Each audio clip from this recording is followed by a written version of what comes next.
A/B 2:5, B/C 15:7, A/B/Cயோட விகிதம் கேட்குறாங்க. இதில் ஃபஸ்ட் பார்த்தீங்க அப்படின்னா 2:5:7 இது வந்து 2:5 வருது. ஆனால் 15:7 வரணும். அப்போ இது வராது. 3:15 அப்படின்னா 1:5 வந்துடும். அப்போ இதுவும் வராது. 6:15 அப்படின்னா 2:5 கரெக்டாக வருது. அடுத்து வந்து 15:7 கரெக்டாக வருது. அப்போ ஆன்சர் வந்து சி தான் வந்து ஆன்சரு. இதுக்கு வந்து செக் பண்ணி பார்க்குறதுனா பாருங்கள். 16:15 அப்படின்னா 2:5 வருது. 15:14 வருது. அப்போ அது வந்து வராது. ஆன்சர் வந்து சி தான் ஆன்சர்.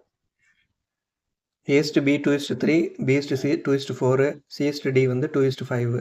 இப்போ A/D என்னன்னு கேட்குறாங்க. ஒவ்வொன்றுக்கான வேல்யூ வந்து கொடுத்துருக்காங்க.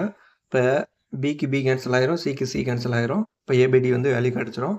இப்போ எல்லாத்தையும் மல்டிப்ளை பண்ணிங்க அப்படின்னா டேரெக்டாக வந்து உங்களுக்கு ஆன்சர் வரப்போகுது. அப்போ சப்ஸ்டியூட் பண்ணோம் அப்படின்னா இதுக்கு இது அடைஞ்சிரும். அப்போ ஏபிடியோட வேல்யூ வந்து 2/15. இப்போ 2:15 இதுதான் ஆன்சர்.